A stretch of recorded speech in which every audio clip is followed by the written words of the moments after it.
What's up, everybody? My name is Tim Ruswick, and today we're going to talk about why things seem worse than they actually are. So this is something that is a big trigger for anxiety.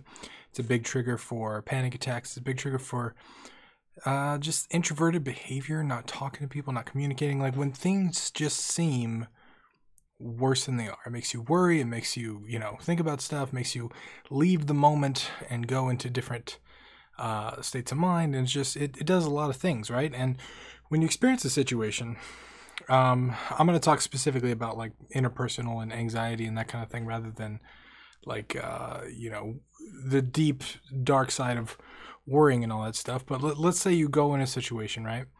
And let's say you posted your game on the internet and someone commented on it and they said this game was sucks, or I want my 10 minutes back, or whatever.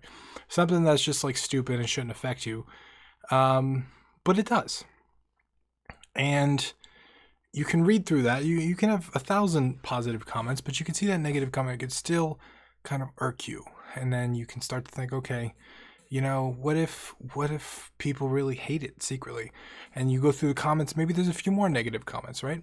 Overwhelmingly positive, but maybe there's just a few negative ones, and you read them and you start to think, oh shit, maybe should I unpublish it? Should I remove it? Do people hate it? And you can just kind of amplify this stuff in your head. And I've been through that issue 1,000 times on the internet, with YouTube videos, with games, with art, with offline, talking to people, saying something, wondering, oh shit, do they think I'm stupid? I shouldn't have said that. Why did I say that? Just meeting people, all kinds of stuff. And for whatever reason, you focus on that one negative thing. You start to focus on it and draw it out. And it turns out there's actually a psychological effect that's named after this called the spotlight effect. And it's actually been proven that for whatever reasons, our brain likes to focus on things. It likes to focus on these issues. It likes to focus on these problems because the goal of the brain is to protect you, right? And if you start freaking out over something, your brain's going to find a reason why. It needs to know why your heart rate is elevated. It needs to know why you're growing anxiety. And it needs to know why you're doing all these things. And your brain just comes up with reasons, and it gives you reasons. You want a reason why you feel anxious. Your brain's going to give you a reason. Hey, why don't we worry about this today? Well, you did do that one thing. Maybe that's what you're upset about. Or what about the one thing the person said to you? And it just keeps going on and going on. So the main thing that I realized with my anxiety, my social anxiety especially, like when I was afraid of something, it usually stemmed from me focusing on that one thing.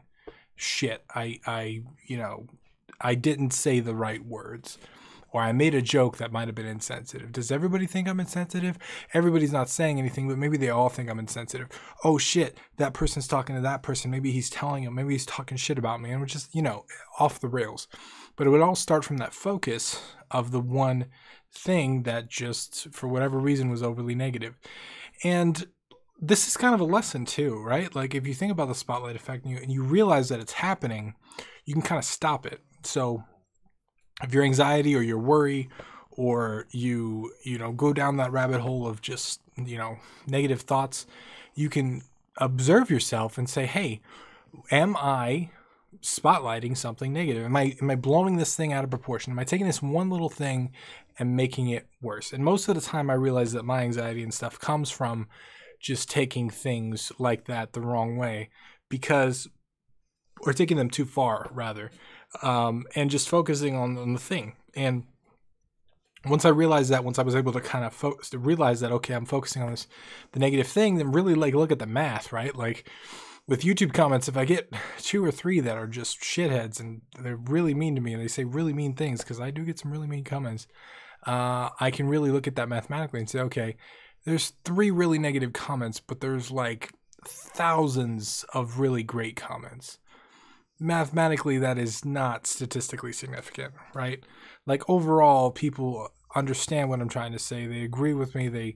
They see my viewpoint. They understand what I'm trying to get across. So I realize that I'm kind of blowing things out of proportion, and the spotlight effect has taken over my life. That can kind of help me reel things back in and bring things back to the, back to the blank slate. And if you are going through something like that, if you tend to focus on things and worry about them a lot, you worry about what you say to people, if you worry about reactions, if you text somebody something and they don't text back, and then you spend the next 2 hours beating yourself up because you wonder if you said something wrong, and then they text back and they're like, you feel like an idiot. If any of that kind of stuff has happened to you, I want you to maybe consider paying attention to yourself and realize if, hey, maybe you're spotlighting something that just doesn't need thought. It doesn't even, you shouldn't even like think about that thing, especially at length. And it's interesting to know that it's some kind of psychology effect, and that it's actually a known and proven thing, because for a long time I thought I was the only one that did this, right? I thought I was the only one that existed in this world. So it's nice to know that other people out there experience it as well. So if this sounds like you, or you've been through this, leave me a comment down below. Let me hear from you. If you have any other tips for how we can deal with anxiety like this, or the spotlight effect in general when we start focusing and going out of control on one little negative thing, leave those down below, because we all learn from each other. But my name is Tim Roswick, and I'll see you again tomorrow.